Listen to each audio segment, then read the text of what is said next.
Hello and welcome, friends of GA. How's it going? We were headed for Russia. The idea arose on a flight to Kaliningrad in 2019, where Matthias and I met Yevgeny Kabanov, the founder of MacGas, who said, in Russia, everything's possible. My spontaneous idea was to fly to Baku, the beautiful Art Nouveau city at the Caspian Sea. That was soon ruled out by the pandemic and the little war Azerbaijan led against Armenia. But after a mere 6 months of planning, we were finally ready for departure to Russia at the airfield of Samund, escorted by our loved ones standing here on the left waving goodbye. Personally, I couldn't have been happier. As a week ago, it was not clear whether I would have any plane at all to fly to Russia with. GmbH Germany generously solved the problem by lending me their 915 series demonstrator. This way, I was able to start on this trip to Russia in a somewhat uneven formation with the much slower Dalach destination. In the midst of our preparation, the Ryanair incident occurred. Originally, we had planned to fly to Russia via Belarus. Being responsible Middle Europeans, we of course skipped that plan and instead flew to Gdansk, where we refueled and filed our flight plan. After that, we had a wonderful flight along the coast of Latvia, Lithuania and Estonia, heading towards the Russian border town of Pskov.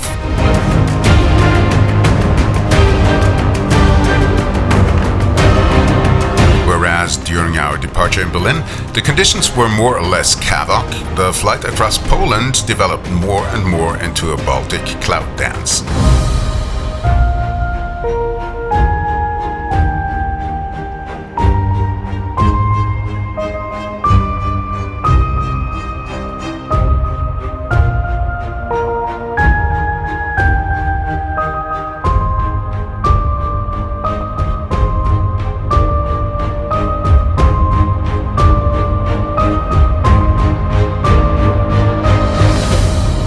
After less than 2 hours, we prepared for landing at Gdansk, one of the few international airports that genuinely are general aviation friendly. Here we felt nicely taken care of.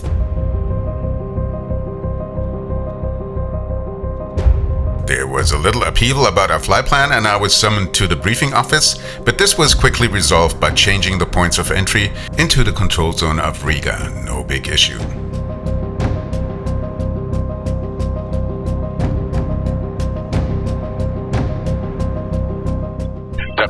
Victor India Bravo formation on a VFR flight plan from Gdansk to Pskov, Uniform Lima Oscar Oscar. Currently on April 1, request taxi for VFR departure if possible with a right turn.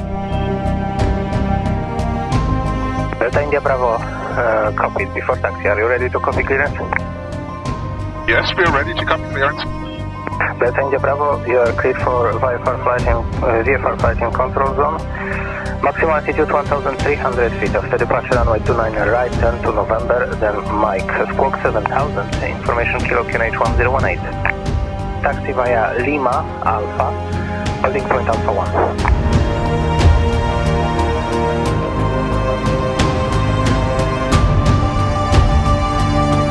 Will report ready for departure, India Bravo.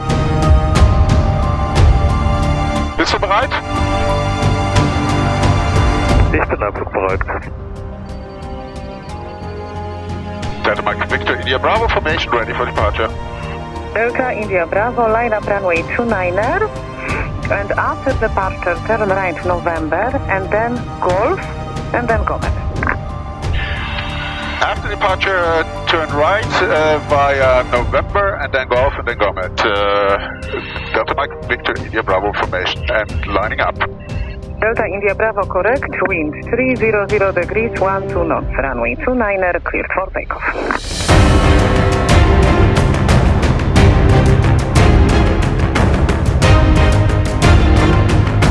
After takeoff, we crossed Gdansk at 1,300 feet, out into the Baltic Sea and then simply followed the coastline.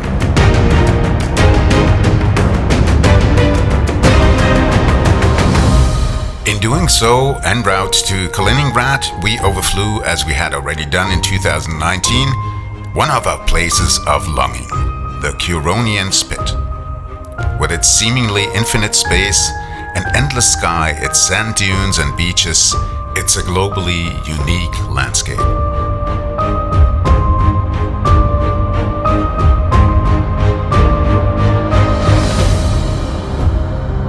On we went with a wild mix of sun, clouds and showers of rain. When the controller at Riga wanted us to fly a holding in the middle of a rain cloud, we decided to simply circumfly the whole control zone.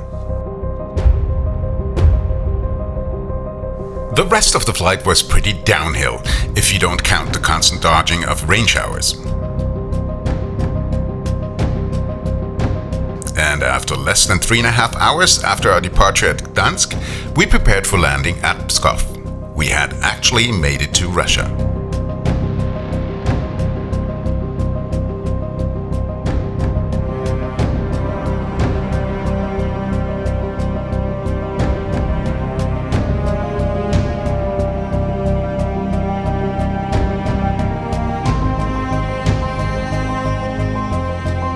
On the ground, we were greeted by the whole rigmarole of customs and immigration, as you can tell by these fancy custom signs.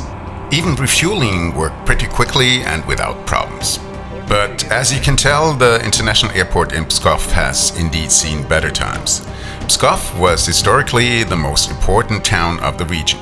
But after the foundation of St. Petersburg, it was marginalized over the centuries and is a typical border town today. There was an English-speaking dispatcher at the time. We took this for granted, but we soon learned it the hard way how privileged we were.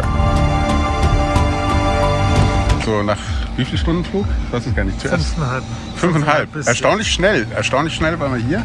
Ja. Dann stehen wir hier vor diesem tollen Restaurant in Pskov, 903. Man sieht es hier, glaube ich, in Spiegelschrift, ne? Komischerweise ist das immer gespiegelt. Ja? Kyrillisch, kann kein Mensch lesen. So, und jetzt werden wir mal versuchen, hier irgendwie Land zu gewinnen und vor allem was zu essen zu bekommen, weil wir haben wirklich gar nichts gegessen den ganzen Tag. Wir haben nichts gegessen und ich glaube, du hast doch nicht mal was getrunken, oder? Das stimmt. Ja, zum Bier. Our first impressions of Russia, and in particular Pskov, were mixed. There were a few nice sights, but generally few dim lights and a lot of shadow. Hier sehen wir gerade Matthias beim Fotografieren dieser wunderschönen Aussicht, die wir uns auch verdient haben jetzt nach diesem Tag. Was ist denn das? Das ist kein Kreml. Das ist nur eigentlich das ist schon Stadt. Die Burg, ja genau. Die Burg mit einem Stadtgraben, ne? Und einem See. Wunderschön. Das hat mir nicht erwartet, dass wir mitten in diesem Pskov sowas finden. Und dieses wunderschöne Restaurant hier, sehr kuschelig. Und ich hoffe, dass wir jetzt was Gescheites zu essen bekommen, weil ich habe wirklich Lust drauf. Our little detour across the Baltics in the north resulted on the second day in a flight that spanned more than 1,000 nautical miles to our actual destination, Volgograd. This, of course, required a stopover at Kaluga, west of Moscow.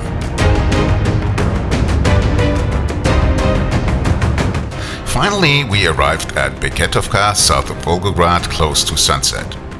Our first all-Russian flight started by familiarizing with the local air radio rules. Scott Tower for Delta Mike Victor India Bravo formation. Good morning.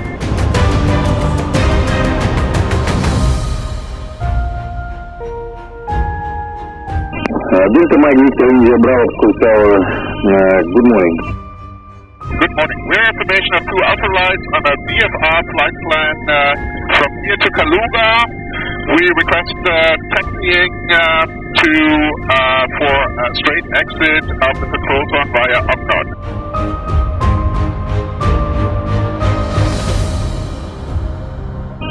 Delta Mike Victor India Bravo.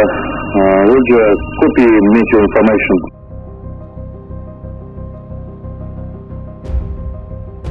Ready to copy?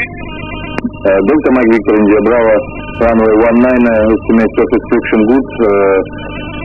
Runway surface clear and dry, wind 250 degrees, 3 meters per second, visibility more than 10, cloud few, cloud base 1020 meters, QC 1009 hectopascals, QNH for control 1014 hectopascals. Temperature 13, dew point 11. After departure, climb to height 500 meters, proceed to azimuth. Okay, runway 19er in operation, wind 250 meters, visibility 10K or more, few clouds at 2,000 roughly, QNH 1014, and after takeoff climb to 500 meters, direct on knots, Delta Mike Victor India Bravo.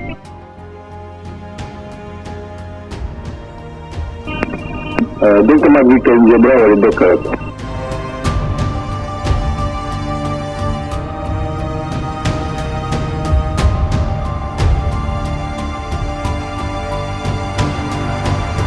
Delta Mike Victor India Bravo, are you started up?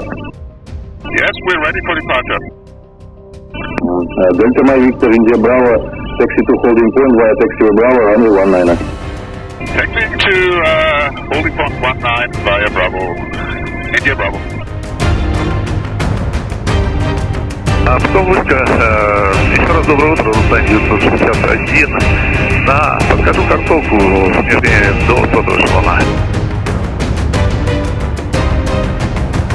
What followed was an iconic flight over northern Russia.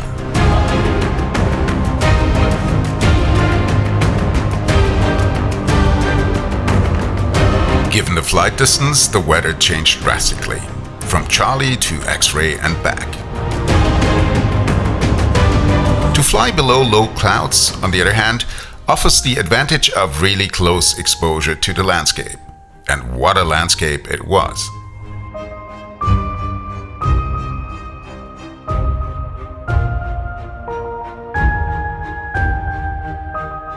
Off and on, we found ourselves above the clouds, simply because it was impossible to continue below. On our very first flight in Russia, we were not 100% sure whether we belonged there. Consequently, we radioed the maximally permitted altitudes and sometimes accidentally just flew a tad higher. After about 3 hours, we approached the region of Moscow, where our route led us across the international Moscow airport of Sheremetyevo. Delta Mike Victor India Bravo, Sheremetyevo, maintain VFR, not more than 1,400 feet, QNH of airdrome 1013, uniform Mike, estimated time of uniform Mike, report please. We already passed uniform Mike and we're now QNH is 1003 and we're at altitude below 1,400.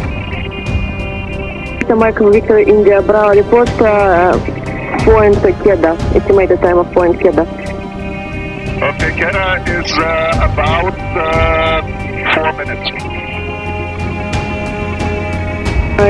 Delta Mike Victor India Bravo, Roger, and QNH Fedron 1013. 1013, okay, thank you. On we went to Kaluga. Upon the question of the controller whether we also radio in the Russian language, which we denied, the nice controller approved us for landing on the field. Only it wasn't her field. On the ground, this created a little irritation, but just a little. Clear to land. Clear to land 25, India Bravo.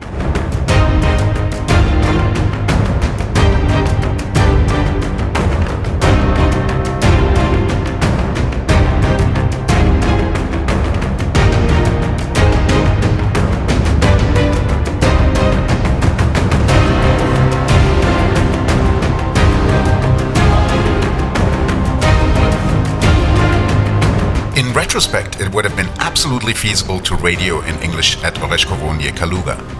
On the apron, we were welcomed by a whole team of helpers. The fuel drums and pumps were already set up for refueling, and the wife of the airport owner addressed us in excellent German.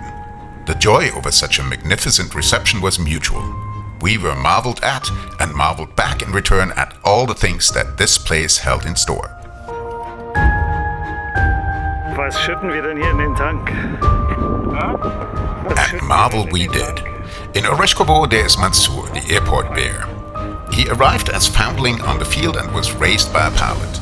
The project soon came to the attention of a wider audience, and donors from all over the world contributed to a huge compound that Mansour now calls his own.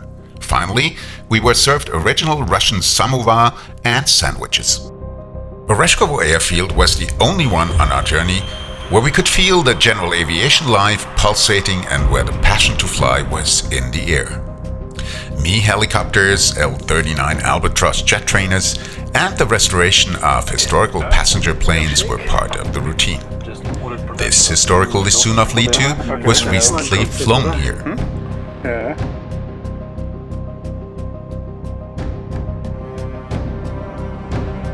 On we went in southerly direction heading to Volgograd, a flight that apart from partially unreadable radio calls only held minor challenges in store.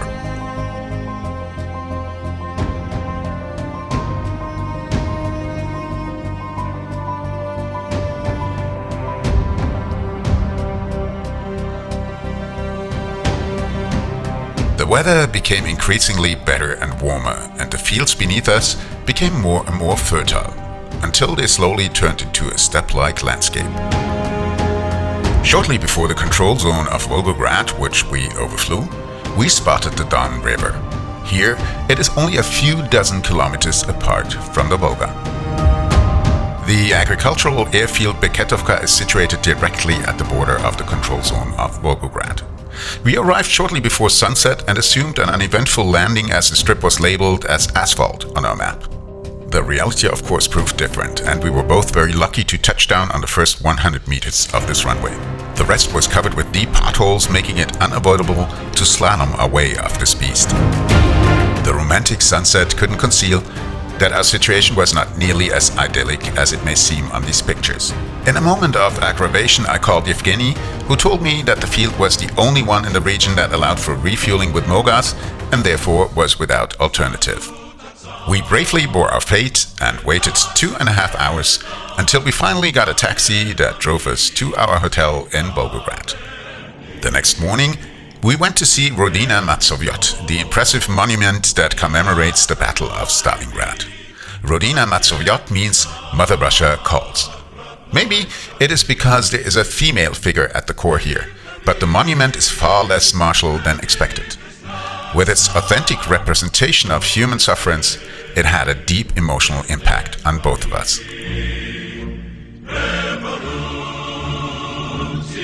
The dimensions are absolutely monstrous. Her sword alone is 33 meters long. But just as monstrous are the atrocities of war which are commemorated here. The focus is always on the mother figure, the Pietà, who is by far less triumphant about victory than mourning her infinite loss. Maybe it was due to the pandemic, but the monument was not terribly crowded. As you can tell, it was quite windy on this panoramic shot across the whole site residing over the city at the Volga River. In the background, the World Cup Stadium and the newly erected Basilica are clearly visible. If you disregard the Guard of Honor, there was hardly any troops visible on the whole site. That goes, by the way, for our whole trip. The presence of military and police in the streets of Russian cities is almost negligible. In the afternoon, we went to the museum. We were a little disappointed to find it in the former retail store of a regular apartment block. Guarded by grief-stricken old ladies, there was very little that digressed from the eternal canon of idyllic Russian birch groves. This picture here was my personal favorite. Despite good food and our pleasant hotel, we never took to Volgograd as much as we wanted. Was it the emptiness on the streets, the constant wind, or the brittleness of its people? We didn't find out. And we had to move on to the Caspian Sea. On our flight to Astrakhan, we didn't expect many surprises. It was a short flight, and the weather forecast was promising. Our flight plan called for a smooth flight level 60 cruise. Nevertheless, we had to master the challenges of the pothole strip at Beketovka first. On the way out of town in Volgograd, we discussed our possible options while racing a modern streetcar. On an agricultural field, you rely on beefy methods. And after Matthias had inspected all the converted crop duster AN2s and the Yak aerobatic plane in the hangar, which looked a little displaced here, it was time to inspect the strip by foot to find a section that was suited for takeoff. After that, the plan was to tow our planes onto the runway manually. Jetzt stellen wir gerade fest, dass wir wahrscheinlich 100 Meter finden, die startbar sind für uns, oder? Was denkst du? Absolut. Ich bin jetzt beruhigt. Es gibt tatsächlich einen Bereich, der weitgehend ohne Potholes ist. Also da sind auch Potholes, aber die sind nur an den Rändern. Und hier können wir, glaube ich, das können wir unseren Bugrädern zumuten. Jetzt haben wir die Flugzeuge wieder auf der Bahn. Keine Gravel, keine Kiesschäden. Wir können jetzt im Slalom zum Ende der Bahn rollen und wir werden dann genau in dem von uns vorher abgelaufenen 200 Metern starten.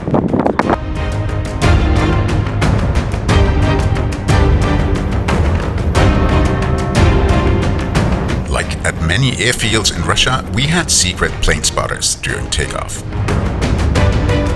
After takeoff, truly successful under the circumstances, we continued over the Kalmykian steppe and the arid landscape of the only people in Europe whose predominant religion is Buddhism.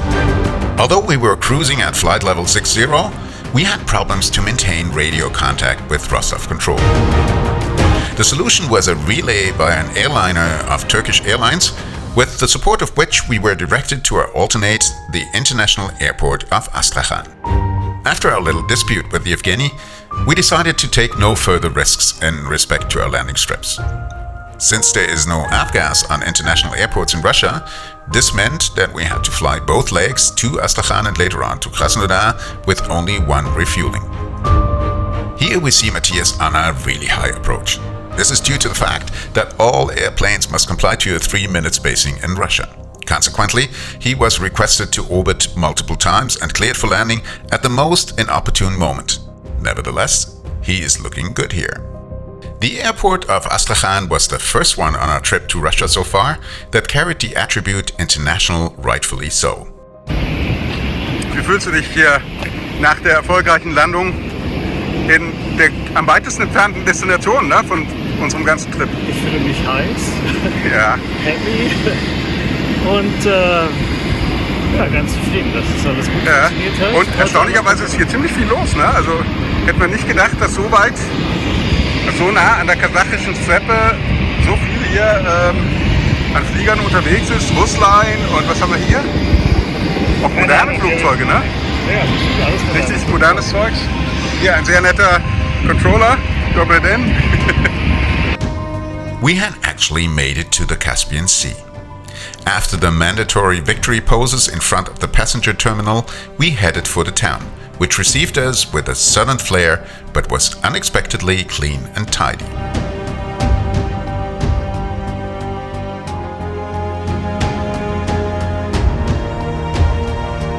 Passing by the historical Kremlin and other traditional buildings, we arrived at a beautiful hotel, which Matthias, like all the others, had booked online the previous day. After check-in, we strolled to the picturesque Volga promenade, which at sunset enchanted us with an Italian-style serenità. Was du denn heute zum russischen Ja, heute Wein? haben wir den Palvani. Aus welcher Region von Russland kommt der? Der kommt auch wieder aus Georgien. Ach so. Also So ich viel glaube, zur es gibt Region von nur Russland. in Georgien gibt es Wein, den man wirklich Also, gut trinkt. okay. Diesmal ein weißer und ein trockener. Okay, erstmal wunderbar. Wirklich, muss ich sagen, ganz meinem Geschmack entsprechend. Ein bisschen kühl, erdig, aber eben auch mit so frischen Noten drin, wie ein bisschen Zitrone und Diesmal Säure. tatsächlich richtig So ins gekühlt, ne? Ja, genau. Probieren wir mal.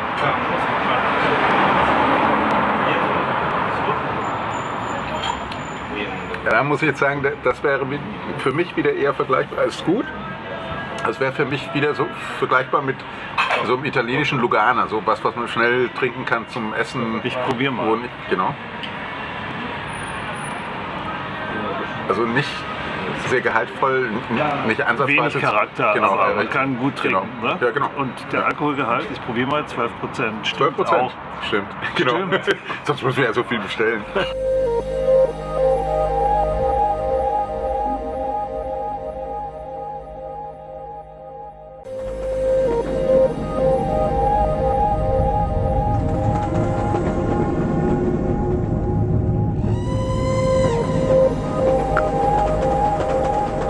For nature lovers, the excursion into the Volga Delta alone would have been worth the whole trip to Russia. When we asked at the front desk of our hotel, Whether there's a boat ride on the Caspian Sea, we were advised to try this option. After a 100-kilometer taxi ride, we dove into this totally spellbinding world. The Volga Delta, with nearly 30,000 square kilometers, is the biggest river delta in Europe. Major parts are subject to environmental protection. It is the natural habitat of the sturgeon, as well as hundreds of rare bird and thousands of plant species.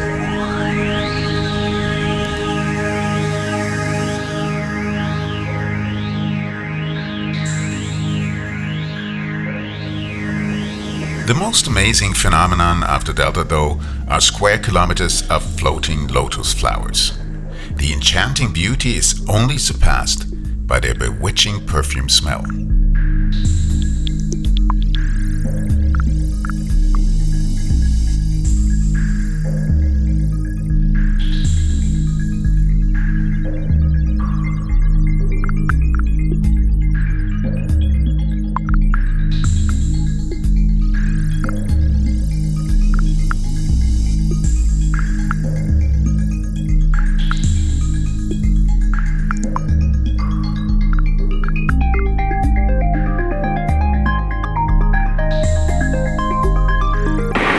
Was sagst du? Ja? Duftet's gut? Richtig, also wie am Parfum, also ist wirklich toll. We were unable to investigate the local interpretation of environmental protection, but obviously it does not prohibit Volga fishermen to check their boat speed against fleeing swans.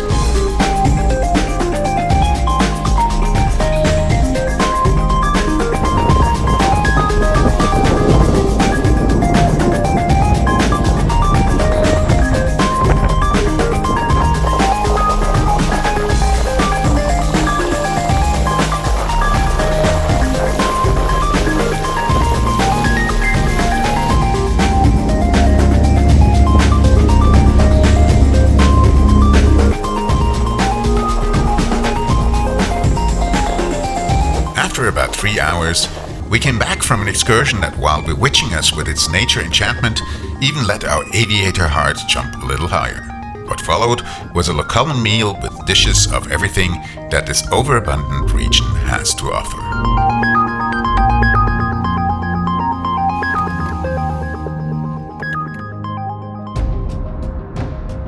The roughly 3-hour-long flight from Astrakhan to Krasnodar was one of the shorter ones on this trip, and the weather forecast was mostly favorable. What added a little suspense was the fact that we had already burned a third of our fuel, and there was a line of thunderstorms reported in Krasnodar on the border to the Caucasus Mountains. Astrakhan ATIS. Information Romeo 0700. Expect ILS approach. Runway 27. Estimated surface friction good. Transition level 50. Third strike hazard in vicinity of airfield. Taxiway Bravo closed.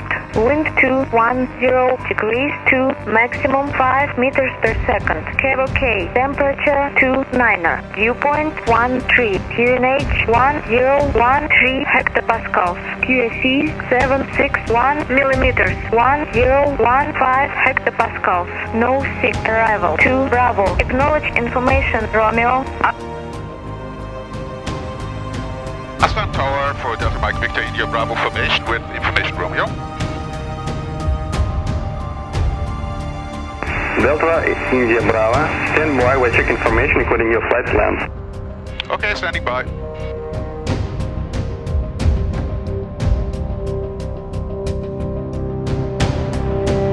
Delta India Bravo, it's Twin Tower. Delta India Bravo. Delta India Bravo, tell me please, according to your flight plan, you're going to depart with your partner. I mean, 2 aircraft are mentioned. Are you going to depart alone? No, we have information. Both call signs are Delta Mike Victor India Bravo, and the second call sign is Oscar Kilo Yankee Uniform Foxtrot 58. And Oscar Kilo Yankee Uniform Foxtrot 58 is reading with 5. Oscar Charlie Yankee Uniform Foxtrot 8, Second Tower, good afternoon. Okay, ready 5-2. Aircraft approved. Report when ready for taxi and set clock 1043. Squawk 1043, ready for taxi.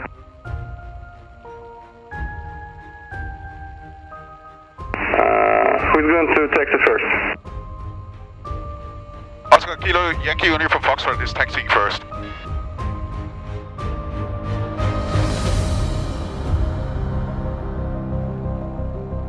Volga 58, starting position, runway 27.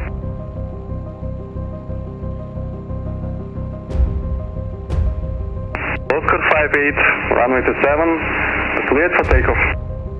Cleared for takeoff, runway 27, Oscar 58. Delta India Bravo, lined up, 27, ready for departure. Delta India Bravo, runway 27, wind 290 degrees 4 meters per second, cleared for takeoff. Cleared for takeoff, 27, India Bravo.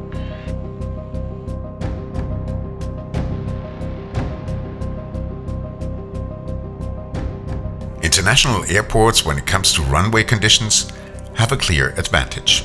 This is juxtaposed by lengthy and sometimes tedious procedures for taxiing and departure. To process a formation of private pilots certainly counted among the more exotic tasks for Astrakhan ATC. In any case, we were glad to be up in the air again and to report all our CVFR reporting points along the way.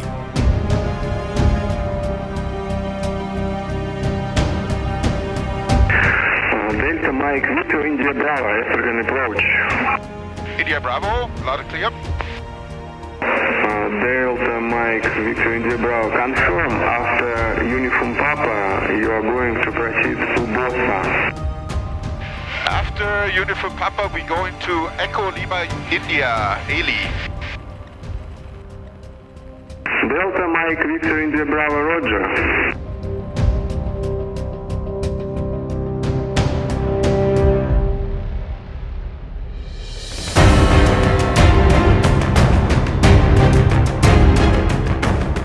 Delta India Bravo, segment number 1, embedded thunderstorm with hail focus, top flight level 430, clear to avoid total navigation and report new heading.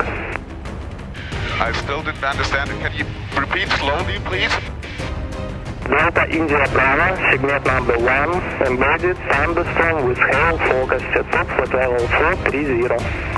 Okay, I understood the thunderstorm. Can you give us the direction?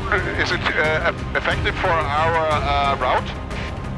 Delta India Bravo, now proceed direct Uniform Romeo Kilo Zulu. Okay, proceeding direct Uniform Romeo Kilo Zulu. Delta India Bravo. 397 на Смоленскую, снижай. Hast du gehört? Direkt aufs Ziel. 497, Краснодар, подход, добрый день, поздно. Сierra-Mike, Далее Руа, снижайтесь. Sollen direkt zu unserem Zielflugplatz fliegen. Und wo hat er uns den Ding angesagt? Die Wolken? Das Gewitter? Weiß ich eben nicht. Der hat mir irgendeinen Sektor gegeben. Ich weiß doch nicht, wo der Sektor ist. Lass uns jetzt mal einfach direkt dahin fliegen. Du bist weit von mir links jetzt. Dreh zum Ziel, bitte. Und wir müssen jetzt absteigen. Wir müssen nicht steigen. Steigen ist schlecht jetzt. Eben absteigen, sinken. Ja. Höre mit 5. Absteigen.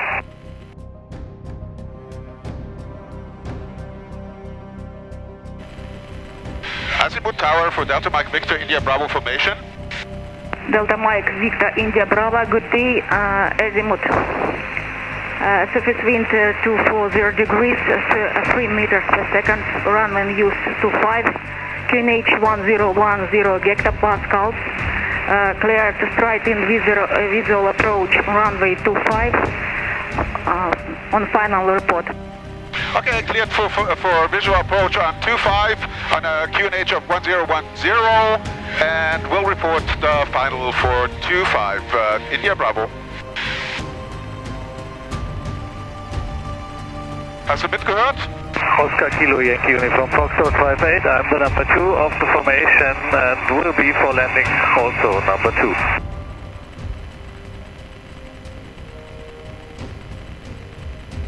Delta India Bravo, say again. Oscar Kilo Yankee Uniform Foxtrot 58, I am number 2 of the formation and will be also number 2 for landing. Delta India Bravo, Roger. Number 2 for landing. Oscar, Foxtrot 58. From Oscar Kilo Yankee Uniform Foxtrot 58, number 2 for landing. Roger, Roger. Oscar Kilo 58, finished orbiting, turn into final. Orbit, Oscar Uniform 58, make orbit. Another one. Second orbit. The second orbit.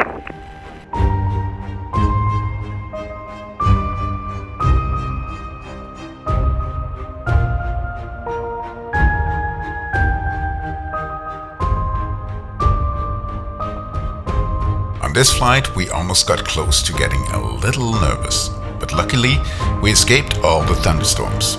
On the ground, we were received generously. The fuel truck was already prepared, and at the local staff restaurant, we enjoyed a simple but exquisite lunch. And on top of that, for the first and only time on our trip to Russia, our planes spent the night under a firm roof. On we went to Krasnodar.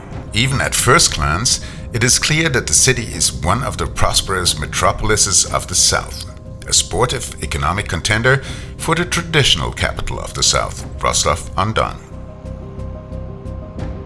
The view from our hotel demonstrates this is a young and rapidly growing city.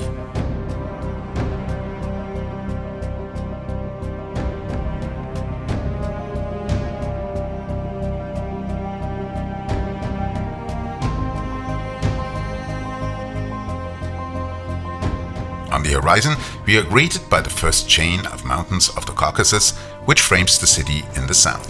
Located 1,200 kilometers south of Moscow, the climate at this time of year is hot and humid. The city life is pulsating and charmingly extroverted. The famous city lights in Krasnodar are brighter, more sparkling and bigger than anywhere else.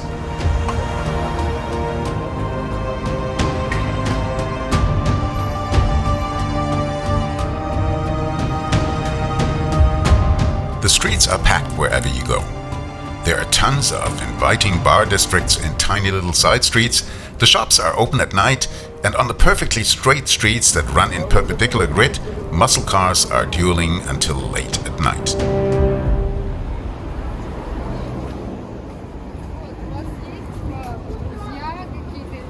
The opera house of the city, still on summer break, is already advertising an attractive post-COVID season. And at the center of the city, we found only a few but quite compelling witnesses of the 19th century. The flight from Krasnodar to Rostov was the shortest on our trip. But even here, there were some particularities, like the first deviation due to a temporary restricted military area. The destination was Mimino, a private airfield that didn't show on Google Maps. That made us a little anxious. In the morning, we departed from Krasnodar, again past all the high-rises in the outskirts of this rapidly growing city. Our chauffeur was most obviously a lesbian lady who, as opposed to her male colleagues, was an excellent driver and showed no traces of hiding her sexual orientation. We liked that. Ready to rock!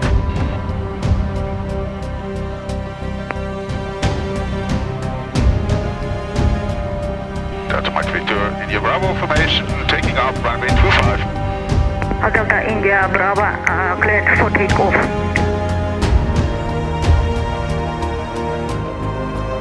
As you can see here, for the first time in our short aviation career in Russia, we achieved a common simultaneous lineup on the runway of a controlled airfield, ready to start information, or at least almost. Due to the vastly different start and climb out speeds of our planes, we of course always held a safe distance.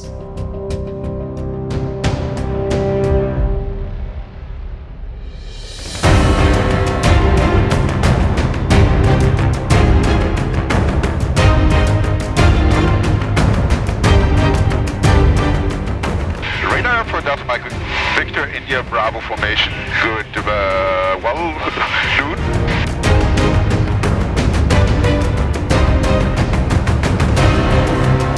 Delta Mike, Victor India Bravo, Krasnodar. Delta Victor India Bravo just is airborne from Uniform Romeo Kilo Zulu and is flying to Mimino, currently inbound November Zulu, altitude 1000 on QNH 1013. Delta Mike Vida India Bravo, Krasnodar, good morning, identified climb to flight level. Report your cruising flight level.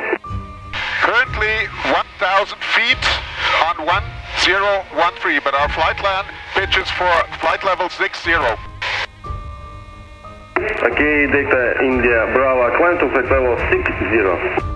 Climbing to flight level 60, Delta Mike Victor India Bravo formation.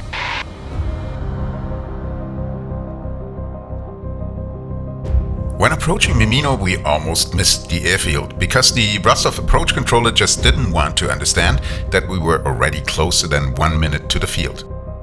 We solved the problem by simply and impolitely shutting him off by switching frequencies. On the descent to Mimino, we realized why this field wasn't visible on Google Maps. It was brand new. It didn't even have markings yet, but certainly the smoothest and most impeccable airstrip on our whole journey.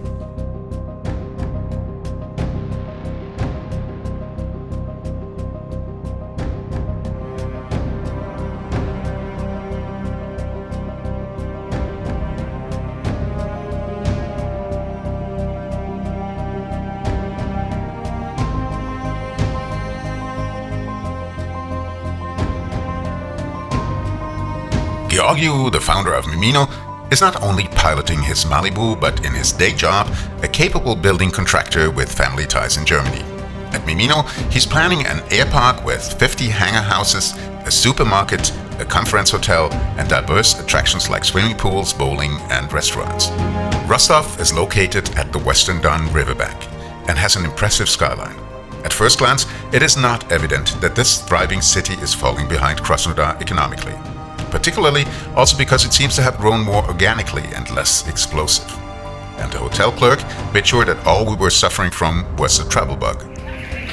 Ja, guck dir mal die Umstände an. Ja. Das ist doch wie in Kaliningrad, oder?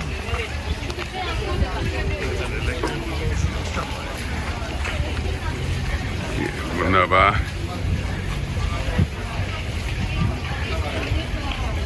Ein Wochenmarkt. Und direkt darüber thront. Wie heißt die Basilika? Ich weiß es nicht genau, aber ich kann es dir gleich sagen. Unser Russland-Fachmann zückt gerade die Karte. Die wir freundlicherweise im Hotel bekommen haben.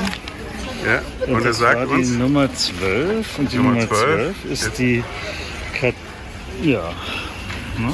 Kathedralny Sobor oder so nicht, aber was ist.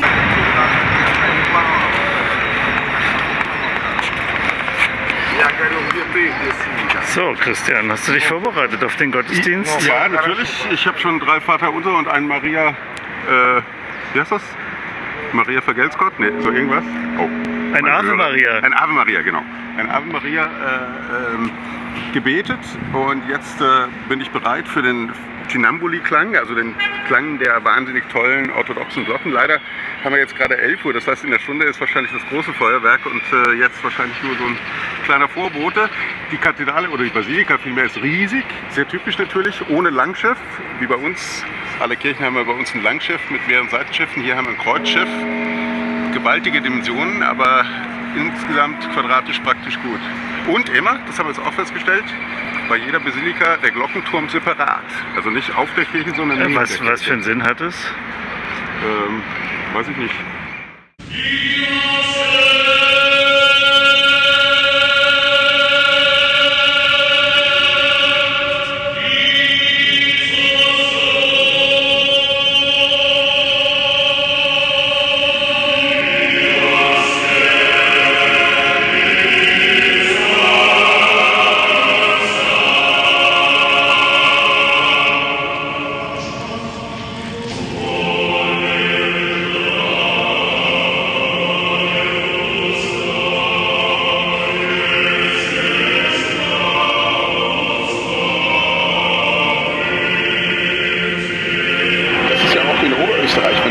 Konterkapellen antreten. Ne? Die spielen sowas von sauber. Also nichts Schwieriges, ist alles schön in Quarten, Quinten und Terzen geordnet, aber das spielen sie extremst sauber. Und da kriegst du natürlich ein Ohr, wenn du das von früher Jugend an so gehört hast, kriegst du ein Ohr für Musik. After the impressive singing at the Orthodox Church, we walked down through the old town to the harbor promenade.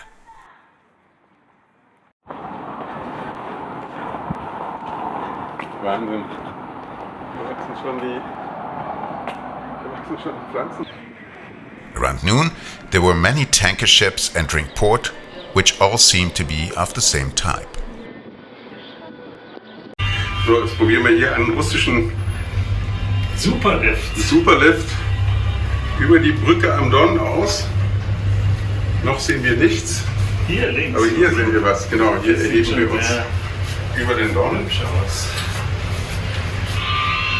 Sogar noch musikalische Untermalung hier, ne? Und da hinten sieht man, welche enorme Wirtschaftsleistung hinter der Stadt steht. So, jetzt sehen wir hier auch über den Fluss. Und schon sind wir oben. Wow. Das war doch mal was. Ein russischer Lift. Mach mal auf. Achso. From the lively harbor promenade, we went on to the metropolitan Rostov. The Soviet-style city hall, hip restaurants, modern office buildings, movie theaters of Soviet times, commercial signs for dentists, and in the underground, tile mosaics with genre pictures of the Bolshevik society. On the Don riverbanks, the cathedrals of economic power, and in between, the people of Rostov, who seem to enjoy their lives to the full.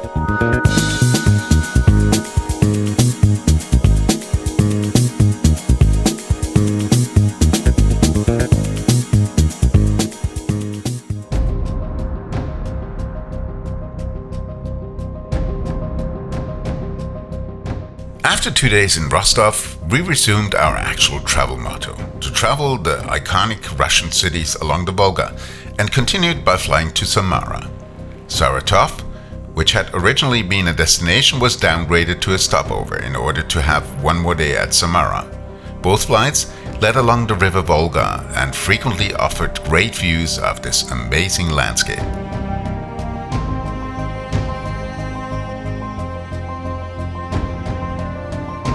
The departure on the baby butt of Mimino was arguably no problem, and soon we found ourselves at flight level 60 heading for Volgograd.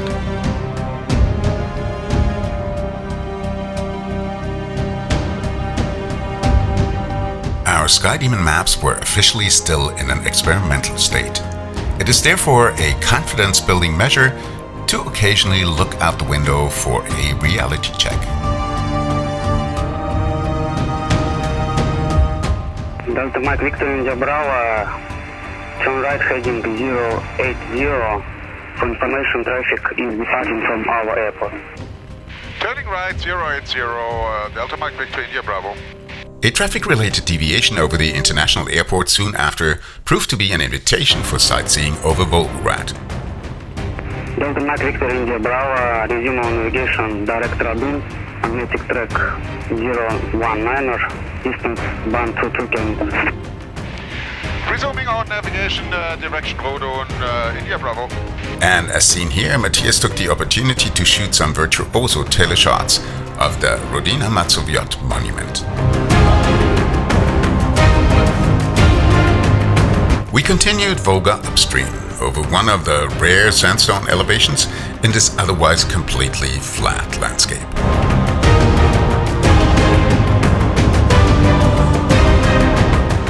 The approach at Dubki near Saratov proved difficult for various reasons. A. It again was located directly adjacent to a control zone which we had to overfly at flight level 60. B. It was hardly recognizable from the air, and lastly, its grass runway was as smooth as the ride on a baby rodeo bull.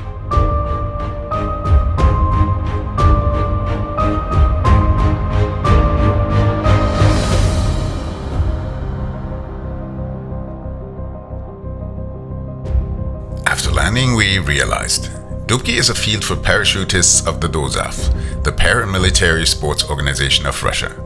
These guys flew in AN2s, which of course didn't have the slightest problem with this trip. Also, refueling was painfully slow due to language barriers on one side, but also genuinely systemic problems. After 1 hour, we were glad to be up in the air again. Even our nose wheels made it intact, and so we immediately climbed over the Volga to flight level 50. Delta Mike, India Bravo, flight level 50, continue climb to 70. Delta India Bravo, contact Gagarin approach 121.625. Have a nice flight, sir. 121.625, thank you very much and for the help. Delta Mike, Victor India Bravo, you're leaving my airspace. Contact Samara Control 132.9. Samara Control 132 decimal what? Delta Mike, Victor India Bravo, Samara Control 132.9. 132.9er, thank you very much. Good day, sir. To you too. While approaching Krasnodar near Samara, the controller again didn't let us radio with the field and approved us for landing from afar. But even here, we would have had support already waiting for us on the ground. The chief designer of the local airplane factory Air Volga, Dmitry Sutlakov, showed us to our parking positions.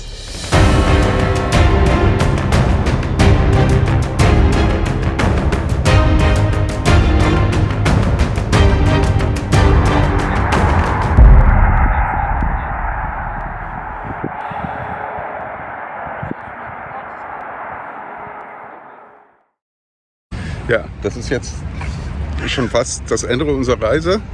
Die zweitletzte Station, Samara. Die Perle des Südens wurde es im Bedecker beschrieben, wobei das ist natürlich relativ, wenn man aus Rostov oder aus Krasnodar kommt, was viel südlicher ist. Es ist auch hier wunderschönes Wetter. Ein bisschen weniger heiß als in Rostov. Zu kühl, darüber streiten sich die Geister. Und wir wandern hier an der wunderschönen Volga-Promenade mit Sandstränden und schicken Booten, die hier rumliegen und auch so ein paar Reisekreuzer, möglicherweise einen, den wir gestern überflogen haben. Hier wandern wir runter. Wir schwenken mal so den wunderschönen Park ab und dann hinaus hier auf die Volga, wo gerade die Boote anlanden. Und vis-à-vis von uns hier am anderen Volga-Ufer, wahrscheinlich auf einer Insel, ne, befindet sich auch eine tolle Strandanstalt. Genau, die jetzt noch wenig bevölkert ist, wie hier dieser Strand auch. Aber es gibt natürlich genug Strandfläche für alle. Es gibt schon Leute, die hier baden. Und das würde mir nicht bei diesen Außentemperaturen nicht in den Sinn kommen. Es ist viel zu kalt dazu. Hier unser Südfranzose, dem es überall zu kalt ist. Ich finde es hier genau richtig. Es ist total perfekt, 25 Grad, Sonne. Die meisten Menschen wären damit zufrieden. Monsieur Dr. Stümpf eben nicht. Bei ihm fängt es erst ab 30 Grad Wassertemperatur an, schätze ich mal. Okay, aber es ist auf jeden Fall sehr schön und besonders. Auch riesig groß. Wir müssen es erstmal so ein bisschen erkunden. Apart from the beach, everything in Samara is academic. The academic theater, the academic opera house, and the COVID position markings on the huge parading square, the Plощad Kuibyshevo. During World War II, Samara was the official retreat of the Russian government and leading institutions such as the Bolshoi Theater. Although spared from war, there is not as much historical city as you might expect. The old town is only partially restored, dominated by huge modern satellite areas in the periphery. And as everywhere in Russia, there are modern streetcars.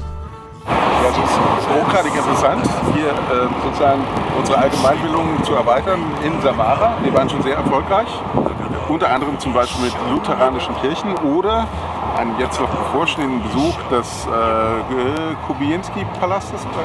Keine Ahnung, also die Balletthaus jedenfalls. Balletthaus, genau. Balletthaus. Wir werden sozusagen als Ausländer speziell zugelassen, weil eigentlich war schon alles ausverkauft, aber man legt Wert darauf, dass wir in Deutschland auch erfahren, was für tolle Ballettpaläste wir haben.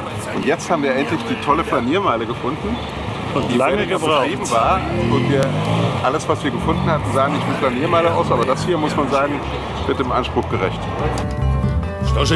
For the afternoon, we got hold of tickets for a guided tour through Samara's big opera house. Its fame is still somewhat related to war times when the Bolshoi Theater performed here. We were hosted by an appealing young gentleman who introduced himself as the Phantom of the Opera. Without the audio channel of our headsets, it may seem a little silly, but the tour through the catacombs, the workshops and behind stage was a true highlight of our visit. Сколько слов и надежд, сколько песен и тем, горы будут у нас и зовут нас. Sänger Stumpf, was sagen Sie zu Ihrem heutigen Auftritt heute Abend in der Oper hier in Samara? Ich bin etwas aufgeregt, ich gebe es zu, denn es wird für mich eine Premiere sein. Und das erste Mal mit der Schnauze tanzt. Ein tolles Theater, ein Riesenteil, riesiges Teil. Und natürlich wie in Russland immer üblich alles wunderschön mit goldenen Brassieren, alles weiß und rot, schillernd, schimmernd, glänzend. Oben natürlich ein LED-beleuchteter Kronleuchter, den man auch zappeln lassen kann, wie ein Feuerwerk.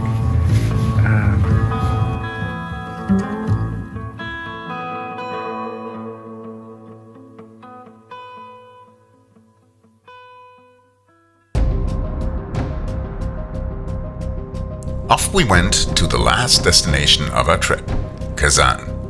On this short flight in good weather, we only expected little trouble. The departure and also the destination field were both uncontrolled, which sped up procedures significantly.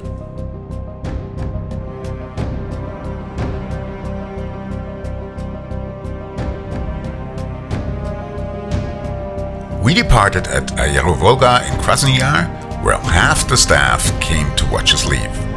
Among aviators, a common lineup was of course no problem.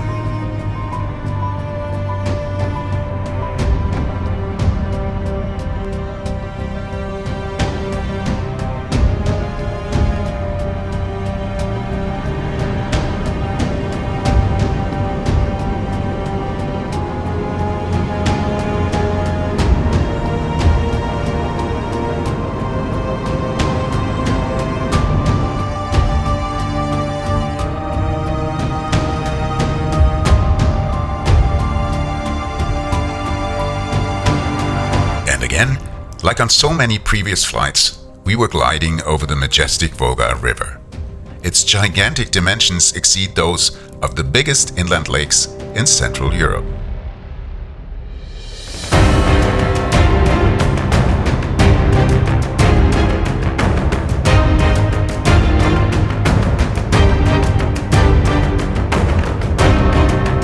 Even the approach at Krasnodar near Kazan was managed by Kazan Approach Beyond Visual Range.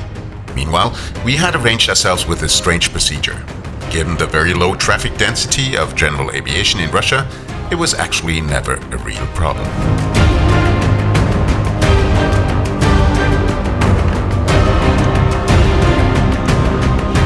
Krasnodar is one of the most exquisite private airfields that we came across in Russia. Refueling was ultra-fast and highly professional.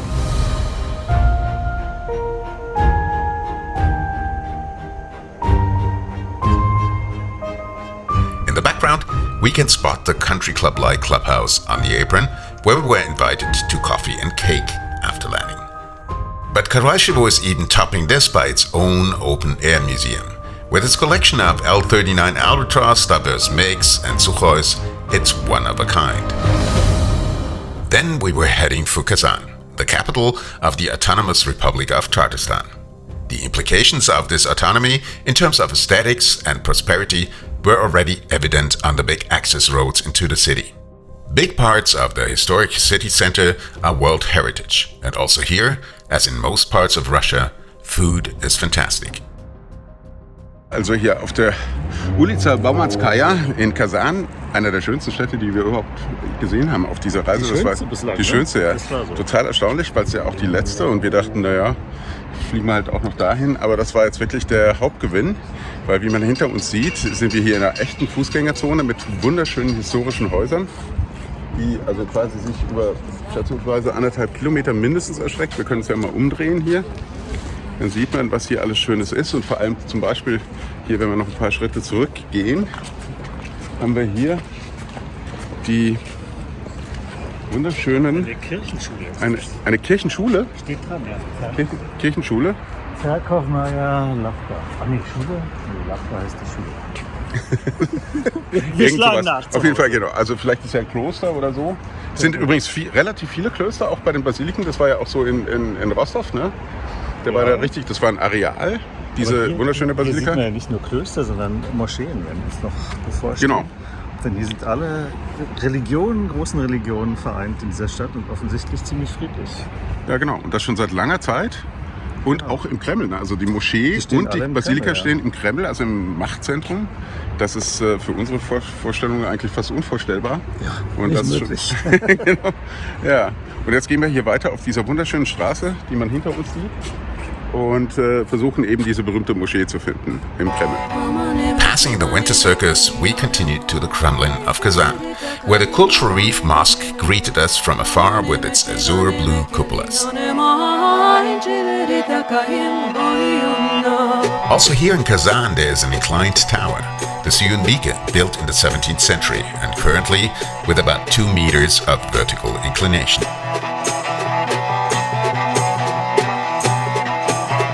On a day it happened to be September 1st, school start in Russia.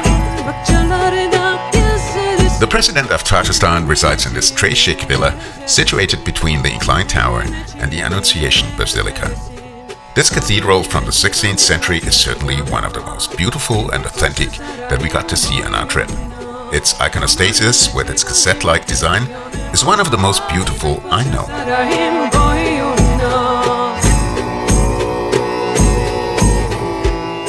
And there she was, the Cultural Reef Mosque, in the middle of the Kremlin and in full splendor. However, it may be added that this is a new building from 2005, built with Arab money and corresponding aesthetics. The original mosque of the namesake was destroyed in 1552 by invading Russians. So, it is late justice that the Muslim Tatars, with the help of their Arab brothers, made a statement in 2005 and fully integrated their religion into the state culture.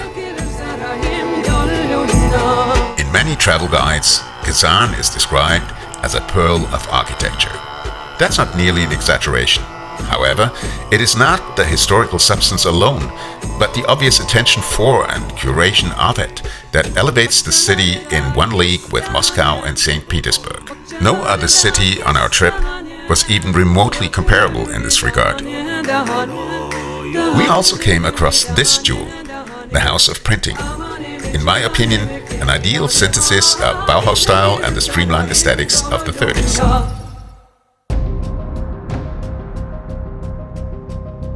And then it was time to start our way home again. 1,100 kilometers lay ahead of us on the way from Kazan to Bryansk, Russia's western border. Unfortunately, the weather wasn't on our side this time.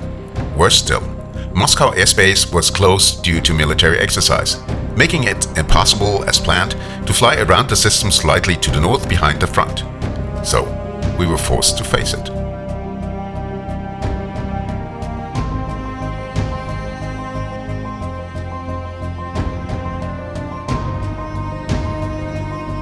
After departure in Kazan, everything looked darling at first. One last time, we flew over the majestic Volga River and she twinkled at us with the reflection of 1.5 sun rays. And then it got worse, before it got better again at the end. Unfortunately, we could not maintain our assigned flight level under the circumstances, and therefore had to radio our way through the control zones on our route.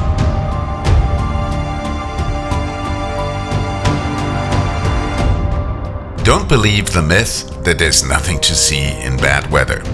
These clouds would definitely be candidates for the William Turner Prize.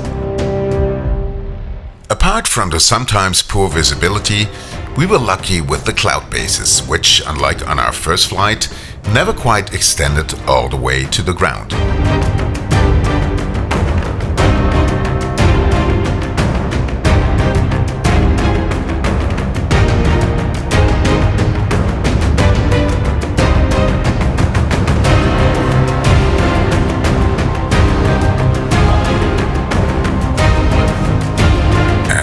almost at the end of our trip, it got exciting again. In front of us was a restricted area which we had to overfly. This gave us the last opportunity for an exquisite cloud ballet, as can be seen here on Matthias' onboard camera.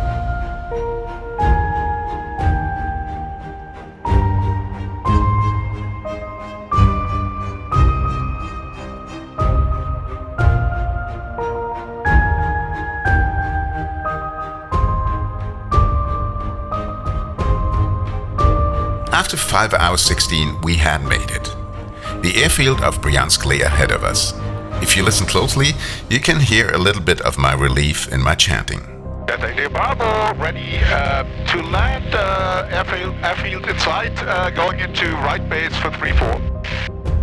India Bravo, Roger, surface wind 320 degrees, 6 meters per second, clear to land runway 34. Clear to land, runway 34, India Bravo.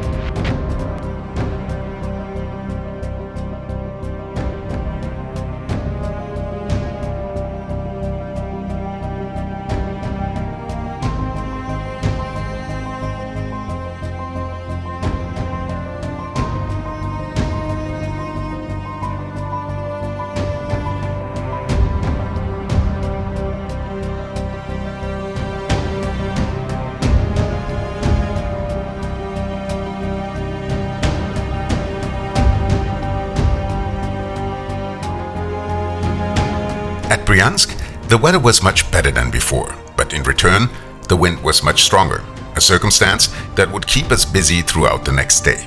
The airfield itself exuded the same brittle charm as its distant relative in Pskov. The Hoboken from Slaughterhouse 5 would probably say, "I've seen much worse."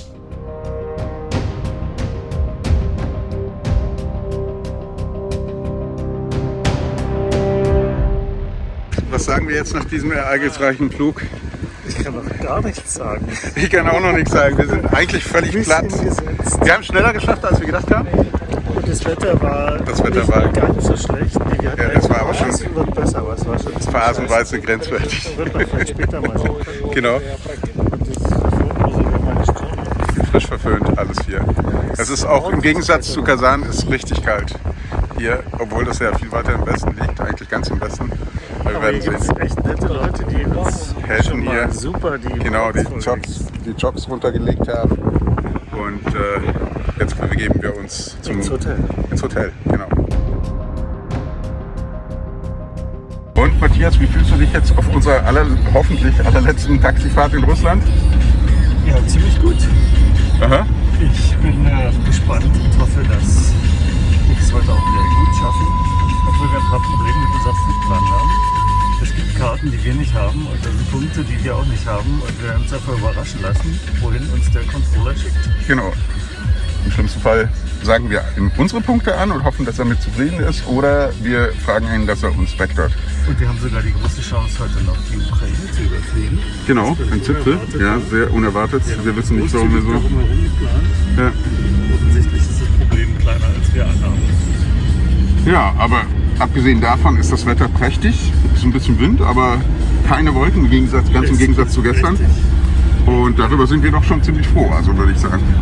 Und jetzt fahren wir hier durch Bryansk, durch das wunderbare Bryansk, das auch wie Pskov so ein bisschen Zonenrandgebiet ist. Aber das Hotel war schon mal mega Oberklasse, heißt auch so, mega Polis. Ja, genau.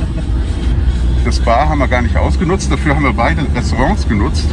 Das ist auch ein Novum, ne? Wir haben genau zwei Restaurants an einem Abend. Da haben wir uns zum Schluss nochmal alles gegeben und die Kante auch. Wie meinst du das jetzt? Ich meine, indem wir wirklich sportliche Leistung, gut gegessen und sportliche Leistung gezeigt. As opposed to a flight into Russia 14 days ago, we now felt brave enough to risk the return flight via Belarus. The flight plan even contained a shortcut across the Ukraine. However, that was cancelled by the controller over Belarus, and we had to reschedule life in the air. Wie erleichtert fühlst du dich denn jetzt? Naja, so ganz sicher bin ich mir noch nicht, mein Lieber. Dass wir jetzt wegkommen? Aber ich bin schon sehr davon beeindruckt, dass The refueling truck in Bryansk, which incidentally works on behalf of Georgiou from Mimino, was really in its own league. Shortly before, we had a little upheaval at customs, who requested our import papers for the airplanes. Matthias was able to produce his after some searching. I myself had irretrievably lost mine. Anxious minutes passed before the young customs officer was able to find out my transaction number from customs office in Pskov. Great relief on our side, and a departure only delayed by 1 hour.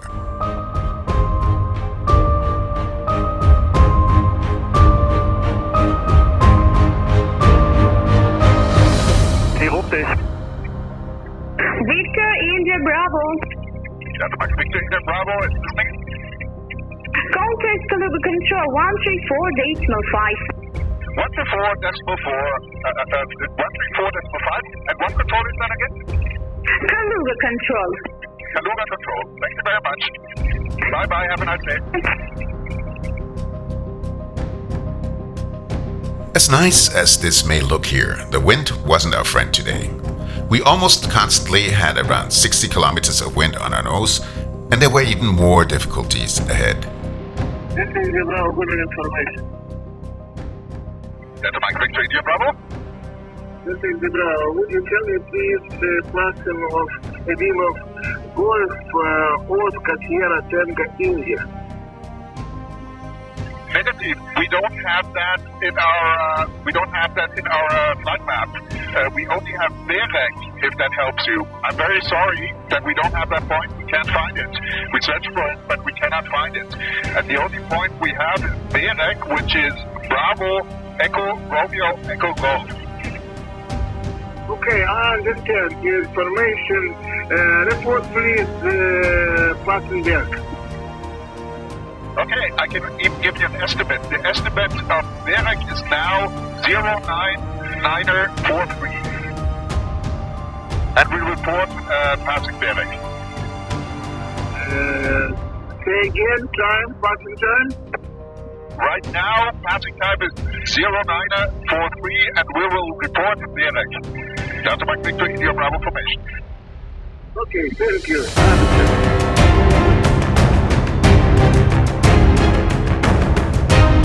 After we had rerouted and approved our flight plan in mid-air, this time without shortcut over the Ukraine but directly into Poland, the controller in Brest came up with this little sarcastic comment as his goodbye.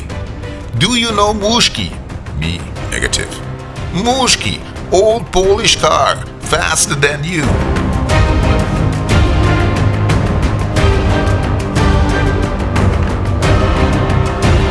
Leaving Belarus with this verbal kick in the butt, we were of course happy to kiss European soil at Lublin.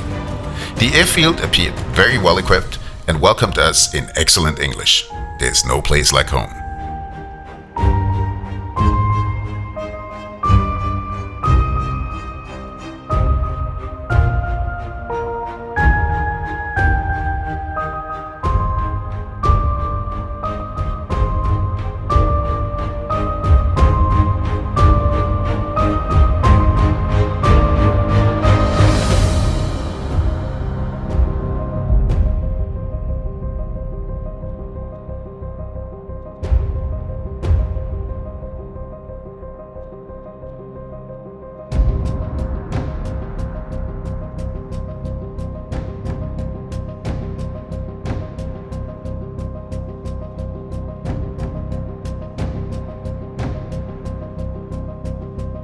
And here, we've already almost come to the end of our story.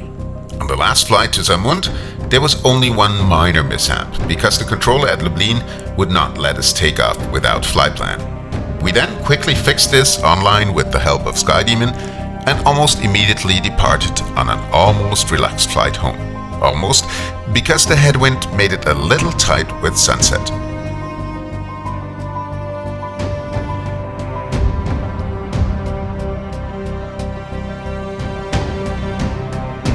Conclusion? It was a fantastic journey and a great adventure. As expected, the encounter with the country and its people was a completely different story than the relayed reception through politically tinged reports in magazines, newspapers and television programs. We don't want to set aside the fact that there were risks. There certainly were. But by common and transparent decision-making and with clever planning, we completed the trip with lots of fun and only few minor mishaps. From our side, almost unrestricted recommendation.